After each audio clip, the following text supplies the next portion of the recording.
they're going to look completely different. And to see these, the only way to do it is to be able to subtract Webb images from themselves. Okay.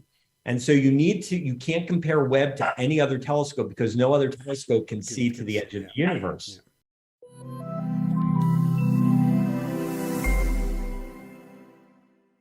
What's up, you scholars of enlightenment? The James Webb Space Telescope has now been fully operational for a couple of weeks, and yet, on top of producing some of the most awe-inspiring images of our universe to date, the spectra of distant galaxies and exoplanets, and even calculating the flow speed of gas and dust around an active galactic nuclei, JWST has now managed to re-image its first previously confirmed supernova, and even more amazingly, may have already captured another supernova that was previously unknown to science. So it really is flying out of the gate. And to help me dig into those phenomenal new observations, I welcome another fantastic special guest, Dr. Ori Fox. Ori, how you doing? Great. Just trying to keep my head above the water here. We're swimming in data. I can't even imagine. So Dr. Fox is a scientist at the Space Telescope Science Institute, and he's working obviously on the James Webb Space Telescope. He's the PI of the Transient Science Research Group, a member of the Mid-Infrared Instrument or MIRI team, and serves as the co-project scientist of the JWST Data Analysis Toolkit. His work also studies cold gas and its evolution in extragalactic supernovae. So who better to help me understand these amazing findings related to supernovae and the implications of them going forward. So, Ori, first question, and it would be rude of me not to ask this, I feel. What has it been like working on JWST over the last couple of weeks and seeing the beautiful images come out, not just from the telescope in general, but from MIRI, something that you work on closely? Yeah, I mean, it's not a surprise that this has just been probably the most defining couple weeks of my career. I started back on the Webb project in 2006 as a graduate student, and I took a long winding path to get back to the Webb. I haven't been on the Webb continuously that whole time. But, at long last, the work that I'm doing now was a proposal that I wrote early on in 2006. Amazing. And so we knew that this research had to come at some point. And now we're finally seeing these first images. And even with 15 years of expectations behind me, the images have just surpassed every single one of them. And they are just completely awe-inspiring, even for the people that have been working closely, or maybe especially for the people that have been working closely on this project. I remember you said you were going through grad school. 2006, I remember I was doing third or fourth year of my undergrad, and they were saying then, James Webb Telescope is coming. It'll be in like 3, 4, 5 years. It'll be the most amazing telescope. And it's taken another sort of 12 years with the budget cuts and extensions and these kind of things. So it's absolutely amazing. It really has been a long path to getting this up in the sky, hasn't it? Yeah, and all I can say, and I think everyone agrees, it was worth the wait. Yeah, most definitely. So I've got to ask before we get into the science of today, what was your favorite image from the ones that we got to see, and any particular reason? Maybe a MIRI or transit related perspective, perhaps? Yeah.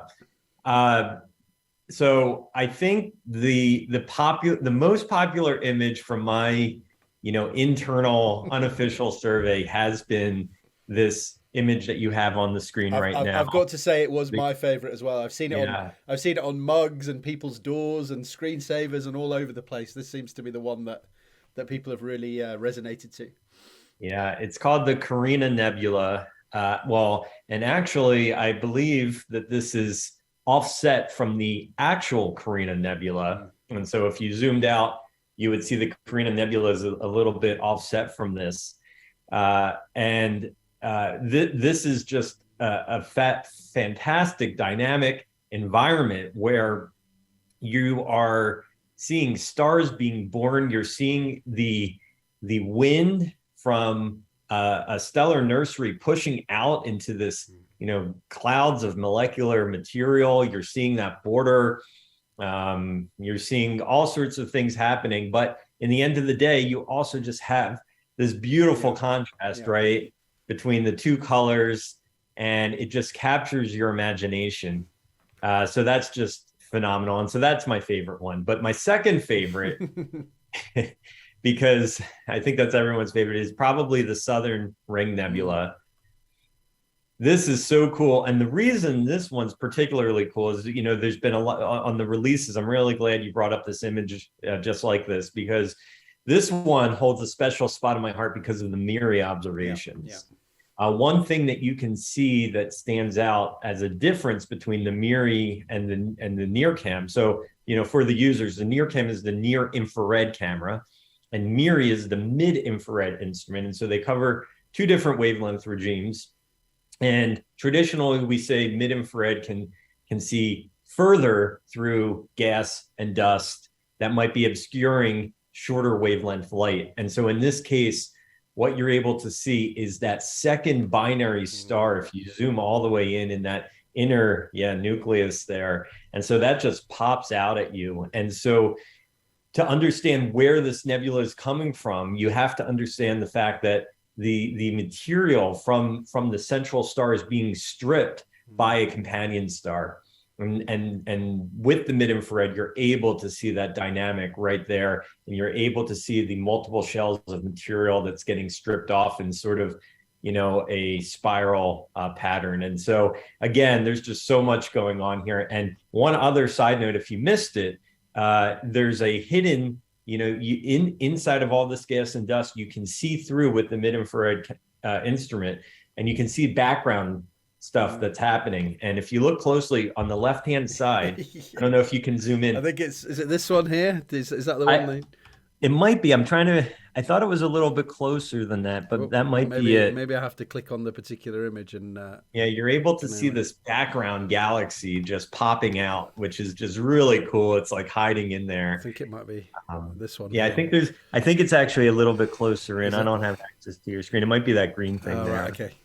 I'm not sure. But anyway, so we could talk. We spend the whole hour talking about these images, but so I've done that for several hours. Don't worry. Yeah, we definitely could.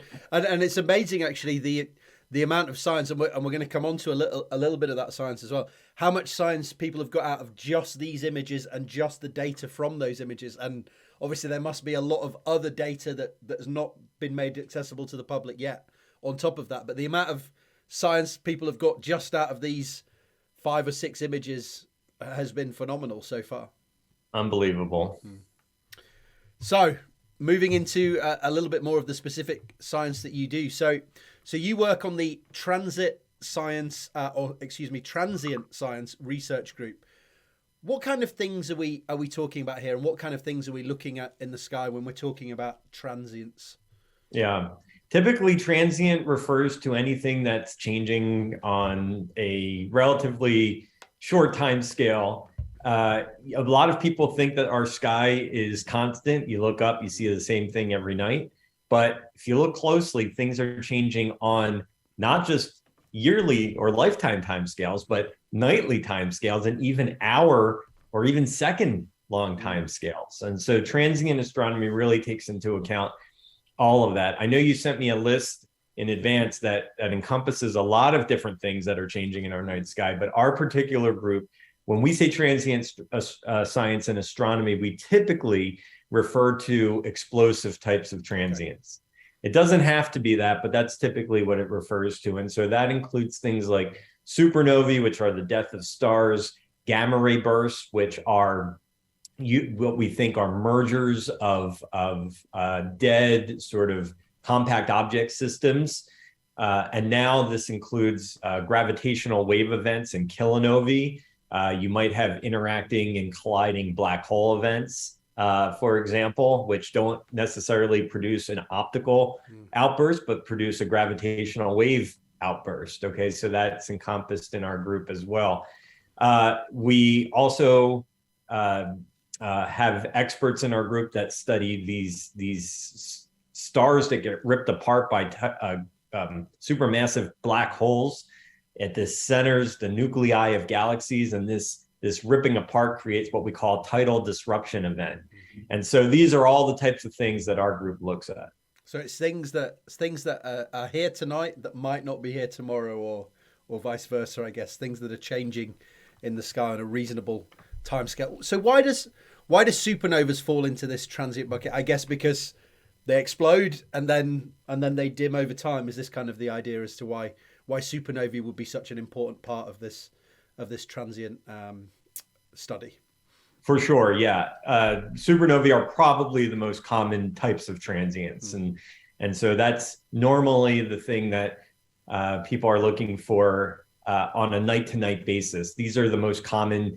You know, with the transient surveys that are now online throughout the world and coming online, there's a big one coming up, LSST, which has been slightly renamed as the Rubin Observatory for the Large Synoptic Survey Telescope. Okay, and this is going to be finding, you know, dozens, if not hundreds, of transients per night, most of which are supernovae. And there's Roman Space Telescope coming online in about 5 years. That's also going to be looking in the infrared for transients, and so we are just, you know, drinking from a fire hose, as we say, and trying to understand all the different things that are exploding on a night-to-night basis. So can you give us just a very brief explanation of kind of what a supernovae is? Because there's two types as well, aren't there? There's type 1 and type 2, and I think people maybe are not too familiar with the different types of explosions you can get in the sky.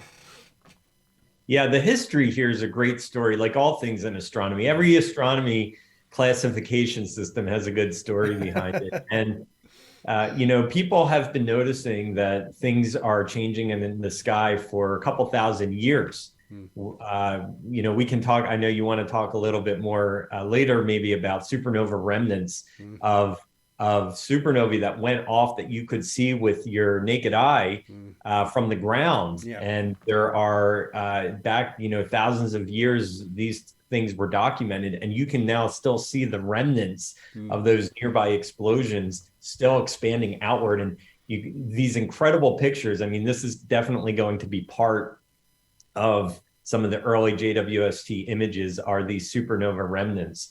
So these are things that people documented in history that they could maybe see with the naked eye, even during the day, I think some of them. And yet we can now look and check those historical records and see what's left over today with JWST, which is obviously dimmed. We don't see them in the sky at the moment, but there's still a remnant there that we can see with JWST. Is that the idea? That's right. The embers are still dying, and there's shock waves that are still expanding. Yeah.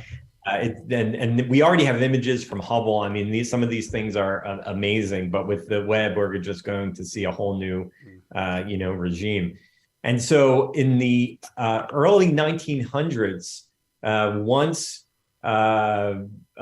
telescopes became, you know, more and more commonplace and easier to use, there was a astronomer last name Zwicky out in Caltech who was very interested in trying to find these supernova explosions. And he is credited with putting together the first supernova survey. And he found maybe about a dozen per year. Yeah. I think he found something like 70 over the course of his lifetime or something like that. But he was just finding them with an optical imaging telescope. A few years later, maybe a decade later, they started obtaining spectra of these explosions, and they found that there were two main differences, okay, or two main classes, I guess you could say. One had a very dominant hydrogen line in the spectrum, and another one didn't. And so they classified these two things as type 1s, which didn't have hydrogen, and type 2s that did have hydrogen. Okay. And it was as simple as that. But see, this actually set us up on a bad course, because this had nothing to do. We always start on a bad course. We make electrons negative. We go down all these conventions, and then we like, oh, we've been doing that for a while now, so we have to just leave it, I think. And Yeah, so now it's too late because unfortunately that had very little, it had a little bit to do, but very little to do with the underlying physics and the physical mechanism of the types of stars that are exploding. And so you have this great picture up here of a type 1a supernova. Yeah. So let's talk about that, because the type 1a supernova is really what the early spectroscopic classifications were looking at. And what they meant at the earliest times. These are white dwarfs that are evolved stars that were not large enough to explode, something like our sun, something a couple solar masses in size, that just evolved and sort of shriveled up and turned into what we call a white dwarf. And usually that's just a dying ember that's slowly going to go burn out. But a lot of these white dwarfs are in what we call binary systems, where you have a companion star that isn't quite as evolved. And that white dwarf will start siphoning off material like that picture that you have up on the screen. And when it does, that material grows the white dwarf in size larger and larger and larger until it can't support its own weight any longer. And that creates an internal explosion that eventually propagates outwards. And that explosion, because that star has already evolved and lost all of its outer material, it has no hydrogen left in it. And so it explodes as a type 1a supernova. So it's just all heavier stuff than hydrogen, because all the hydrogen has been burnt up previously. Right. That's that right. Makes sense. Okay. So that's why that's a type 1a. But here's the caveat. We have other types of 1 supernovae. We have a 1b and a 1c and even some other ones that we don't need to get into. And these are not white dwarfs. These are massive stars that are greater than 8 solar masses, and they're able to explode like type 2 supernovae. Yeah. Okay, so call these core collapse supernovae, where the star is just so large that when it runs out of its nuclear fuel, it can't support its own weight any longer, and it has a huge implosion and then a big explosion from there. And so we've got a little bit of muddling between the sort of type 1 that you would expect and then the sort of type 2 that you would expect. Exactly. So this is where it gets confusing, because depending on where that massive star is in terms of losing its outer envelope, you can explode with the hydrogen or without the hydrogen, but it's still a core collapse. So the hydrogen is giving you the designation 1 or 2. But exactly, they could be different types, core collapse or white dwarf siphoning. That's not the distinguishing feature. It's the hydrogen that's giving you the distinguishing feature. So you can get a muddle between these two different mechanisms, if you will, of creating supernova. I didn't know that. That's right. And now I've basically set the tone for all of transient astronomy from the past 100 years, because people wanted to understand how all these different stars could be exploding at different points in their evolutionary cycle. And we're still trying to answer those questions today. Very, very interesting. I definitely didn't know about that sort of muddled classification. That was very, very interesting. So why is studying supernovae such an important thing? Why are we so interested, apart from the fact that they're very Michael Bay interesting? Lots of explosions going on in the sky, which is, intrinsically interesting. What kind of big science headlines do they give us that make them so interesting to understand better? Yeah. So first of all, many people get into the supernovae field in the first place because we like things that explode. Of course, it's cool, right? Nothing wrong with that. I like my particle colliders and nice pictures of things exploding and stuff. Yeah, we can go with that. But the bigger picture is most of astronomy is trying to answer basically one question is what astronomy comes down to is how stars get born and how stars die, the evolution of a star.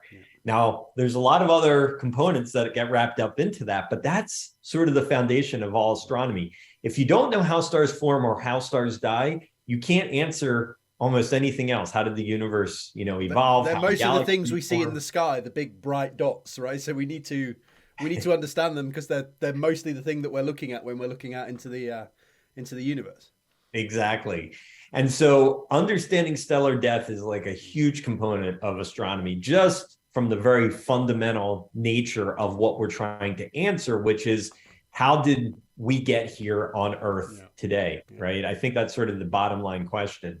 But if you really want to get into some of the details about why supernovae are important, is when supernovae explode, they produce all sorts of elements and metals and gas and dust. And the earliest stars that formed, when the universe formed, we only had hydrogen and helium. That was the product of the Big Bang. Every single other thing that we have now was produced in a supernova. So when you're talking about the material, the dust that was needed to form Earth, or the gold, everyone likes the gold example, the gold that's in your jewelry, right? This was all formed in supernovae. And so we have to understand the products of a supernova explosion to understand how we were able to get to where we are now. And the fact of the matter is, we have the big picture well understood. You could say, well, we know supernova produce these materials. Isn't that good enough? But as I say, every question leads to 10 more questions. We want to make sure that all the pieces of the puzzle fit together. And I guess what we would ideally like to see with Webb is kind of almost a kind of abundance of those heavy elements as a function of time going back through the universe, right? And then we can kind of understand more about how universes evolved, the fraction of heavy elements they had over time, and sort of track that forwards. Is that one of the main ideas of Webb? Exactly right. Yep. Very interesting. Another point that comes up a lot, which I'd seen, is using them in the cosmic distance ladder as well. We sort of start with, radar for things very close, parallax for things that are quite close, and then for things that are extremely far away, we move to looking at these Type 1a supernovae. So why are we so interested in looking at them for finding distances in the universe? Why is that such an interesting and useful application of looking at supernovae? Yeah, I'm glad you brought this up. If we go back to the Type 1a supernovae, and even some of the core collapse ones, but we're not quite there yet as a field, but the Type 1a supernovae, because they're that white dwarf that we already talked about, white dwarfs always, once they get to a certain mass, they always explode. You could create a very similar experiment in your house by taking a same setup and applying a supernova explosion in my house. Sounds I'm liking where we're going here. We can go with this. Please continue. Well, it's sort of like the Jenga, right? It's like you don't need to necessarily make an explosion, but if you usually, once you get this to the same amount of blocks that you've removed, the thing's going to fall over, right? And so it's just simple. The Type 1a explosion is relatively, there's a threshold which is kind of well understood. Yeah.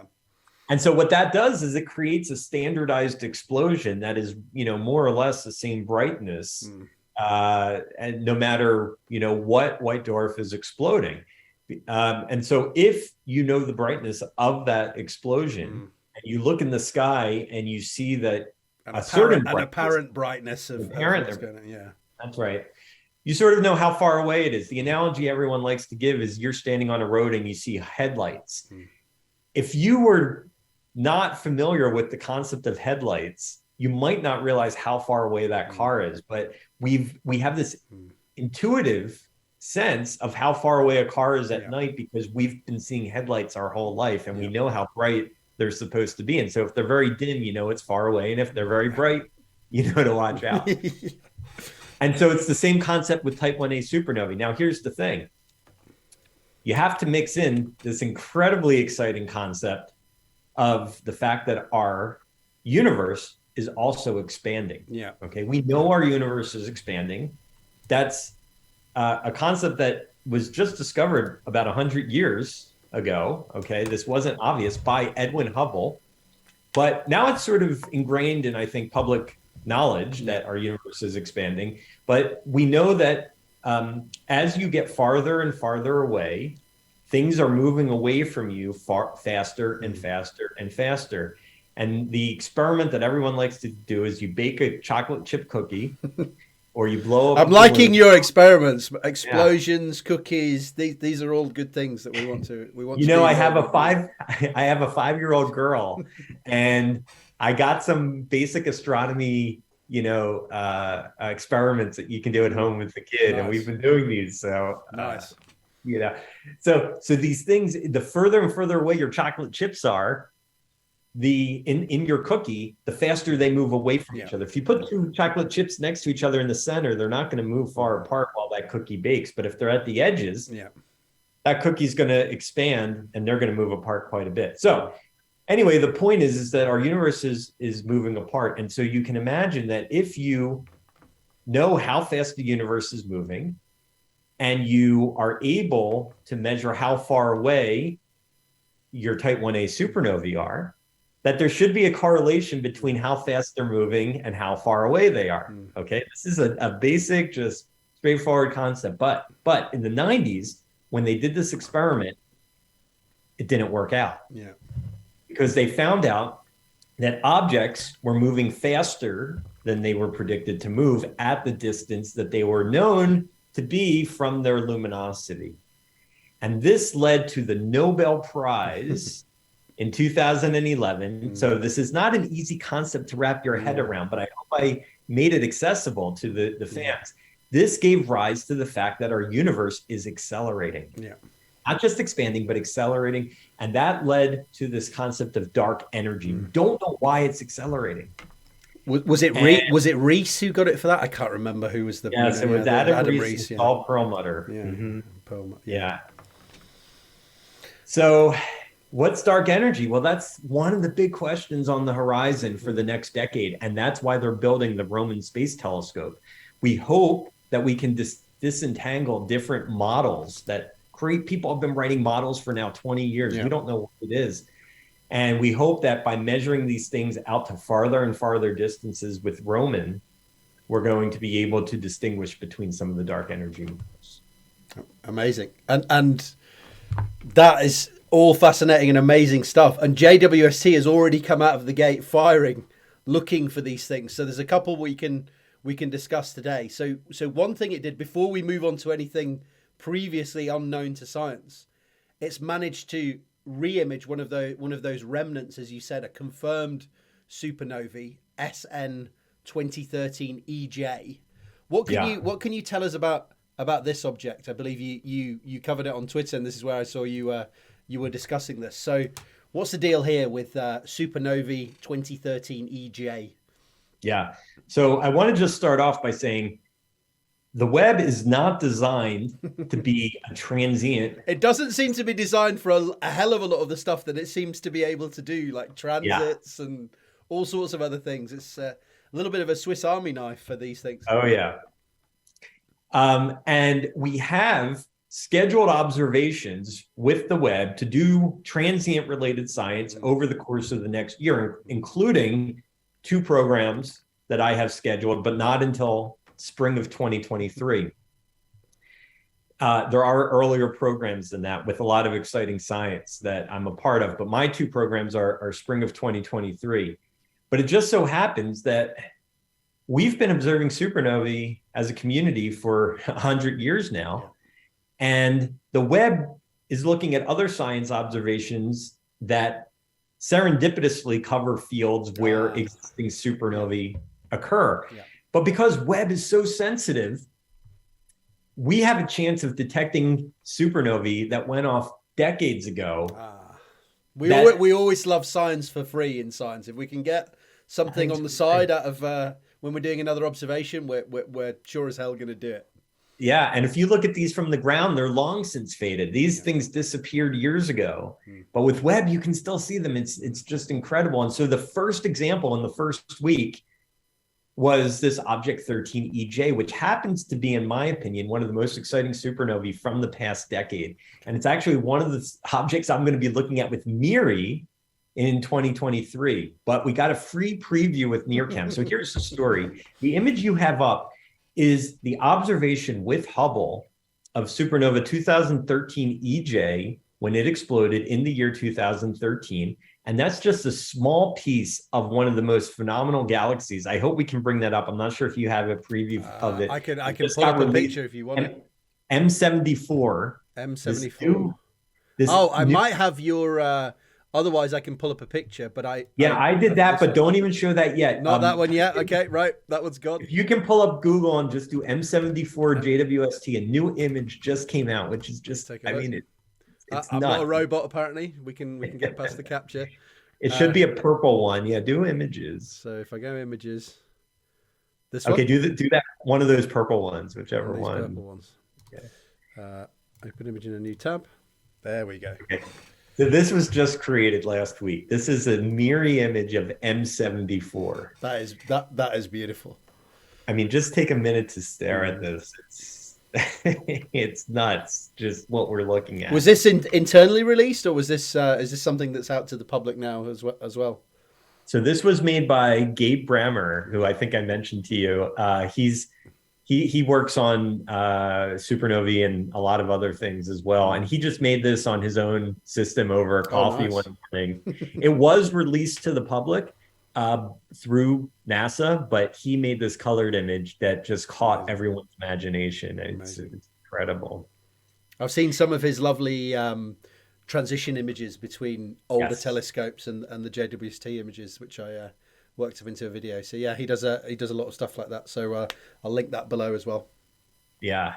So this is M74, and if you go back to that image of Hubble that you had up of 13EJ, what we're looking at there is just one of the spiral arms, but you can see the supernova. That's a single star, and it's brighter than all the other stars in that field combined. So that's just one star that exploded, and that's how bright it got, right? And that's like a 3-second exposure on Hubble or something. Oh, wow. Yeah, I mean, it was just booming. And so this object is a core collapse supernova type 2, a type 2P/L to get more specific. We've got more stuff now. We've got more letters coming in.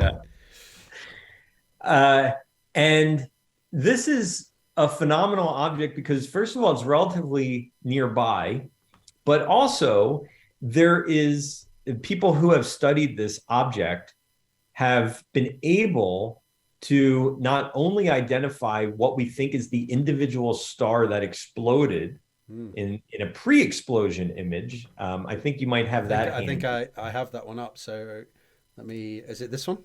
Yeah, that's it right there.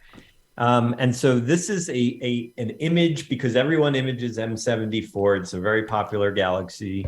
And it was discovered that there is a star in this pre-explosion image that is consistent with a red supergiant. So that's a great clue about the types of star that explodes as a type 2P. But mysteriously, there's been, and so I just want to stress this, finding a star that explodes in a pre-explosion image by accident is incredibly rare. There's only about 10 cases where this has been done before. So this is just so in this case we saw the supernova, and then we wanted to go back and obviously see what exploded. But oftentimes you won't have an image of that field. You won't have enough to see what was that. But in this case, luckily we had surveyed that exact area where the supernova happened. Is that kind of the idea that you're driving at? That's exactly right. Okay. And we had the Hubble, they're both Hubble images. And so we were able to get the position. You can see how many stars there are right there. And so if you don't have a sub-pixel precision that Hubble has, you can't do this. Even if you had imaging from a Keck or something like that, you need Hubble. Smeared together. Exactly. So this is just, a phenomenal discovery in its own right. And then some papers that came out later suggested that this was not just your normal 2P, but that you had evidence for a shock that was running into, right there, this material that was sitting around the star in a torus. And so this is a graphic that was published by John Mowerhan, who was in our research group, as a matter of fact, at Berkeley. And this is, an artist illustration of what we think is going on. And it was producing this shock of X-ray emission and UV emission, but also in the shock producing all sorts of dust. Okay.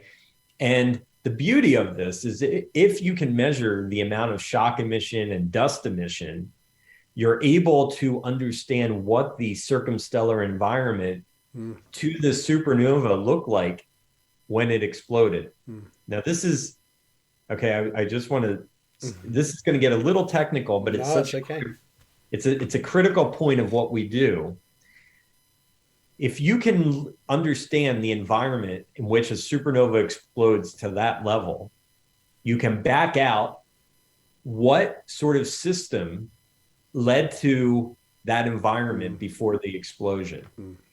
And that is a critical thing that we do not understand in the late stages of stellar evolution. How do stars get to the point where they're exploding? We don't know if this was a single star that lost its outer envelope, or because it's in a torus, had some sort of binary companion that was stripping it. The difference between those two scenarios is actually quite extreme because it impacts how big the star was at the time of the explosion. In one case, you need a certain mass, in another, you need a different mass. And ultimately, that is going to provide such a critical piece of the puzzle of understanding what types of stars are exploding as these two Ps. Okay, so then you fast forward to Webb and you say, okay, where does Webb come in? Well, now we need to understand about the dust, okay? And the dust only emits in the infrared, okay? So in Webb, I think it looks like this today, doesn't it? It was, is this Webb? Yes. Yes, that's Webb. And I created, just for a sneak preview for our interview, I don't know if you'll allow me to share a screen. Of course, I don't know if I can, but if you send it to me, I can put it up. I'll email this to you. Okay. I created a color version of that. Oh, you're amazing. You're a star. Yeah, email that over and I'll put it up on the screen for sure. All right, I'm gonna do that right now. It's just if I share screen, I think my OBS goes mental and like throws all the boxes all over the place. That's fine. Otherwise, I would. Just for this interview, I created. It's not that I'm worried you're going to put up something horrendous or something. Yeah. All right, I just sent it. Right, let's take a look. It's sending right now. Give it 1 second. And you're going to see what I mean by a dusty supernova. This is going to be really cool. Oh, wow. We can't resolve this. I want everyone to know that this is far enough away that even though it's a point source, right, this is still a huge explosion with dying embers and a remnant, just like you see in pictures of other supernova remnants. But it looks like a point source to us. Okay, you should have just received it. Hopefully. It should be coming through. I got it. Right. Excellent. Let's open that and let's put it over onto. All right, this is the first look, okay? Oh, so that's the same field, but you'll notice one really cool thing stands out. This thing is red. Yes. You can zoom in a little bit if you want. This thing is red compared to all the other stars. Oh, can I do that without? Will it let me? No, I don't think it wants to let me, unfortunately. You can leave it, but can I do it? Oh, I can. There we go. I just have to do it. Perfect. I have to play Google's game and use their plus instead. So there you go. It's just, so much redder than all the other stars because what's happening is it's forming in these shock waves. Dust is just condensing out like rain. It's just in this dense circumstellar cold environment, dust is just falling. And what we want to do is measure how much dust is there. And if we can measure how much dust is there, that is, one of the most important clues to understanding how big and dense and massive this circumstellar torus is. And when we're saying red, is that because certain radiation is being given out, absorbed by the dust, and then re-emitted in the infrared, or more? That's exactly right. Okay. You got it. Yep, that's exactly right. Amazing. Thank you so much for doing that. That's so incredibly cool. So just for people who are watching, if this is what it looked like in 2013, and now we zoom forward, obviously it's reduced its magnitude, but if we go back to the beautiful picture, it's still there. You might want. And, I mean, now it's as bright as one of these little stars, right? And actually, to make this point, I think you had that video I had from Twitter. You can play it without the sound. Yeah. But now I think it's great to now put this all in perspective. This is where it was located right off the field of that amazing purple picture that we saw earlier. So you But it was they almost missed it in this picture, but it's right off the side. And that was taken with MIRI, right? So that's why that's amazing. NearCam doesn't have these incredible images because everything's coming out in dust, but you can see just how faint it is. It's not that huge bright spot anymore. Yeah. But we know this is the astrometric position, and so we were able to still detect it. It's pretty cool. That's absolutely amazing. And people probably didn't realize when this talk was going on that there was this cool little nugget off to the side as well. I guess. Right. It's a good job people were paying attention. So, so why is that finding so impactful? I guess it's because we can understand, like you said, that interaction between the star and its environment, and find out more about that interaction. Is that the biggest thing there? Yeah, there's two aspects to it. First, it tells us everything about the star that exploded and its environment. So, like I said before, one of the big questions that we have is how stars die. And this is going to provide a really important piece of that puzzle. The other thing is going back to the elements and metals that are produced in a supernova explosion. A big part of that is the dust. Okay, dust is so crucial as an ingredient for so many parts of astronomical processes, including forming our solar system and our Earth, that we don't quite understand where all the dust came from that produces the Earth that we live on today. There's been a long time theory that it comes from supernova explosions, but we have not been able to prove it, okay, because we have not had the right instruments. And so Webb, for the first time, will probe the right part of phase space in terms of wavelength and sensitivity and depth. And this might actually be the first clue. You might be looking at it. We have to do the full analysis.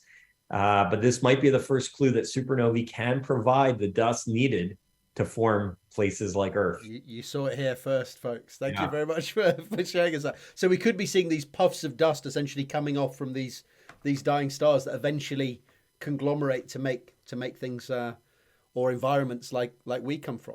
That's it. That's exactly right. If you imagine all these stars exploding at some point and producing puffs of dust, that's exactly it. Yep. Amazing stuff.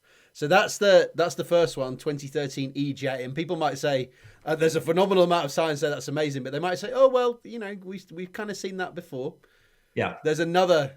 There is another, as they say, as the meme goes, that we might have seen an entirely new supernova already with Webb. So can you give us a little bit of an insight into this?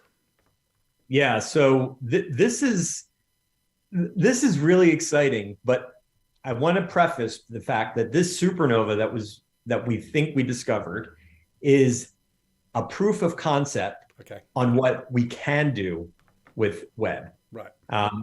And so finding new supernovae is a very easy thing that's been done on the ground now for 100 years. We started off with that history, but the Webb opens up a completely new part of discovery space.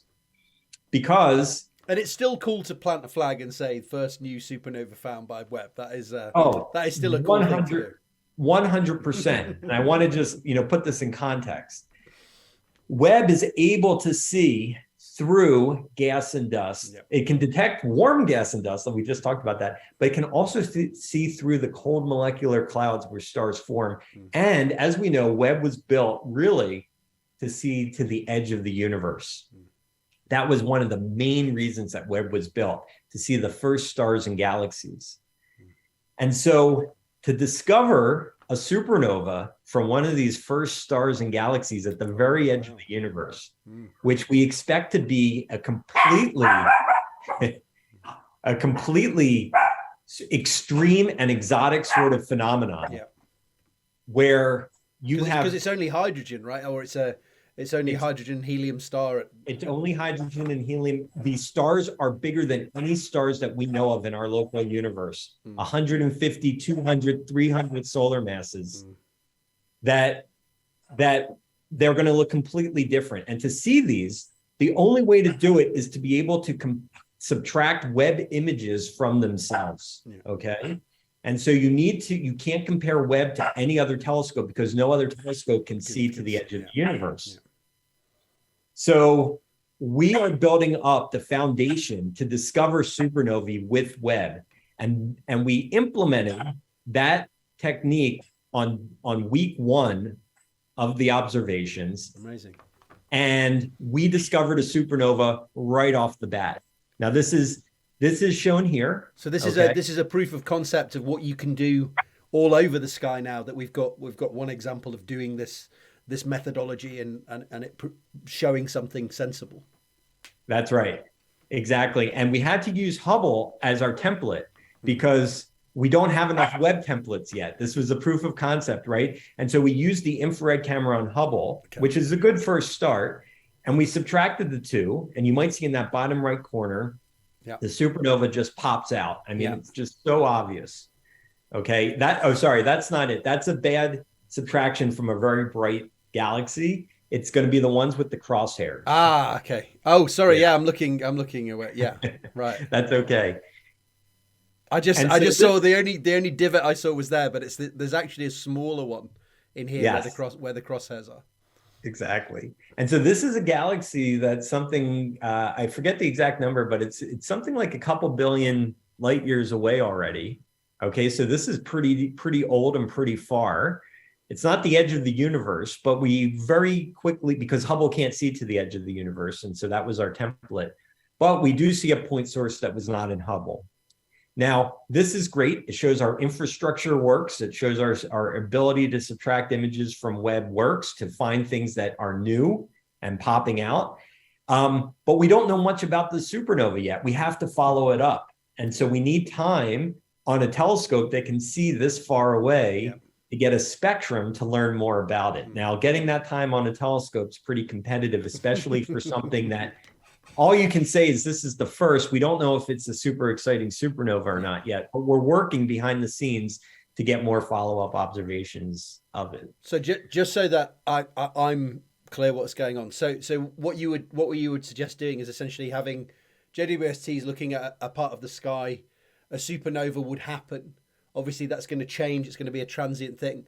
And if you subtract different images of JWST from one another, you should be able to see the difference between them that will be that transient object, that supernova. Is that That's exactly right. Going back to the history, how did Zwicky do this? Well, they printed up images and they had transparencies, and they were able to put them in a sort of a little machine where you manually moved your eyepiece back and forth. Amazing. And you just looked for things that blinked. Yeah. That's how you look for transient astronomy, right? That's sort of the nature. And we haven't changed all that much, but now we can do a digital subtraction. Now you get the computer to do it rather than trying to look at, That's exactly right. Yeah. That's amazing stuff. And if that's up and running, I guess you can you do that while JWST is doing other things just by looking at other patches of the sky, because these things pop out so amazingly? What sort of images can you do this with? More or less pretty much anything? Well, that's what's so cool. You might have heard the quote that's been going around. Every Webb image is a deep field image. Yeah. Okay. And so we can almost any image that's taken with Webb goes out to distances that no other telescope has seen before.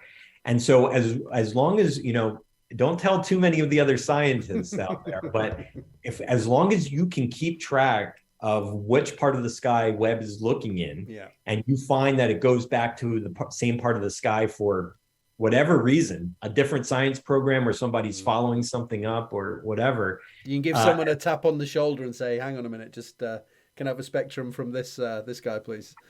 That's exactly right. You can just subtract the two and boom, you can do your search. But in the future, we really want to put together a coordinated program for this, because when you look at the statistics of how rare these extreme supernovae at the edge of the universe are, you only expect to be able to find about 1 or 2 per year with a dedicated JWST program that looks at about something like you need to tile, because Webb is not a transient discovery machine. That's what I was saying before. It has a very small field of view, unlike Roman.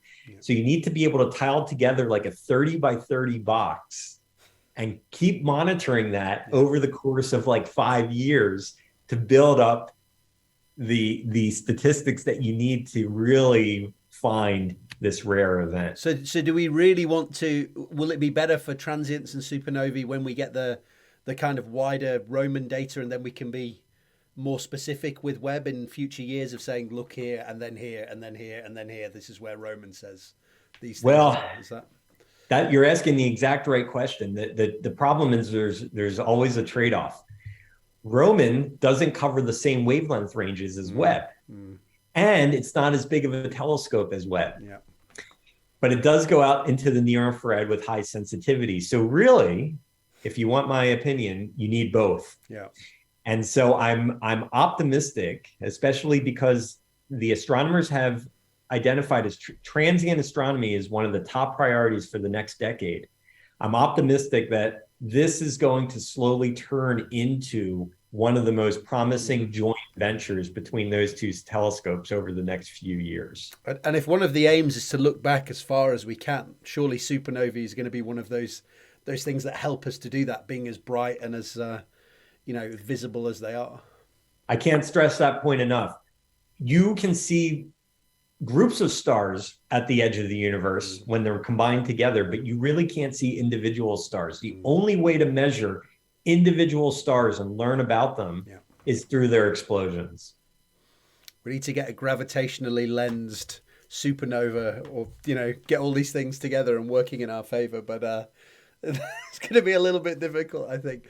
But no, amazing stuff. Is there anything we can say about it seemed like you were suggesting we haven't done a spectrum of this supernova yet. Is there anything we can tell about the type or any more details? I guess not, if we've not kind of followed it up further. This is just a kind of proof of concept that it's there.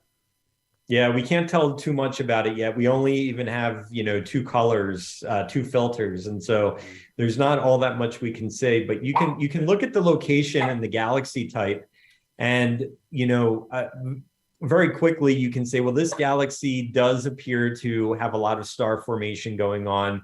Typically, where you have star formation, you have younger stars. And so this is right in, if you look at that in a star forming sort of arm of that galaxy. And so typically, if you find a supernova in that location, it corresponds to a young and then massive star. The youngest massive, forget the exact saying, it's, live fast, die young or something like that. The bigger stars evolve the fastest and they die the fastest. And so if you see something in a location like this, chances are you're dealing with a massive star, which means that it's a core collapse. So again, a type 2 or maybe a 1BC or something like that. Very, very interesting. Even the suggestion that this is a supernovae seems to be tentative in the astronaut. I don't know if that's just us scientists being usually skeptical and saying it could be something that we've never seen before.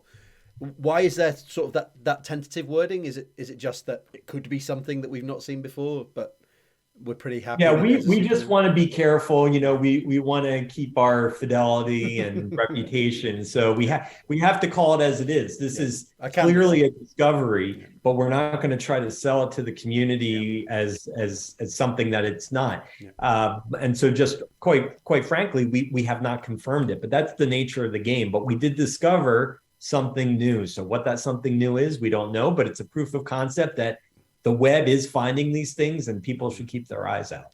And that's very promising, isn't it? Like you said, going forward, that if you've already been able to do this in a proof of concept, that we might be able to find many, many more of these things while Webb is operating and try and build up more of a statistical sample to study these things. Yeah, exactly. Really, really interesting. So the final question I had, that's all so fascinating, absolutely amazing stuff. The final question I had was, what does the transient program that you're involved with have set up for the kind of next year and the time going forward? You sort of mentioned you had a couple of projects that are coming up. Can you tell us a little bit more about those, or are they a little bit hush hush? Yeah, no, they're really exciting. The first is my own personal programs are using the mid-infrared instrument MIRI to study more objects like 13EJ. Like I said, 13EJ was already on our radar.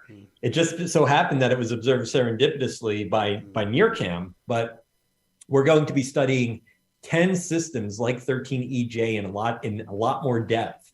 We're going to be getting imaging and spectra, and we're going to be trying to answer these questions about how much dust is in these systems and what the dust tells us about cosmic evolution and also the progenitor systems. So that's going to be really exciting. But I'm also a part of other supernova related programs. One of the most fascinating is the supernova 1987A. 1987A is probably the most spectacular supernova that we've got to get a picture up. Then we've got to get a picture up. 1987A, 1987A supernova. Let's take a look. Yeah, it looks like it's come up straight away. So let's take a look. Yeah, and some people have done videos on them, so they must be pretty cool. So let's. Yeah, and you can resolve this. That's what's so cool about it. It's only like 50 kiloparsecs away in the Large Magellanic Cloud. It's a little bit just so close. And you can see these rings. Oh, that's a spectacular image. And so you're able to see the ejecta of the explosion. It's expanding. You can see that over time. And the shock is hitting the ring and making the different knots light up and glow. But what we don't know is how much dust is being formed. So again, dust is like a really big question. And if there is a central compact object that's lighting this whole thing up, like a neutron star, we want to see what's left over from the explosion itself. I guess Miri will help us to jump on that. Exactly. So that's going to be an exciting program. Definitely stay tuned for that. Our group, I just want to point this out, of finding the supernovae at the edge of the universe. That is sort of one of our keystone projects. We are not going to be doing that in cycle 1, but we have big plans to write a cycle 2 proposal for that. And I think that could be the most exciting thing to come out over the next couple of years. So I want you to keep your eyes peeled for that if the program gets accepted. We will definitely have you back to discuss that if and when it does.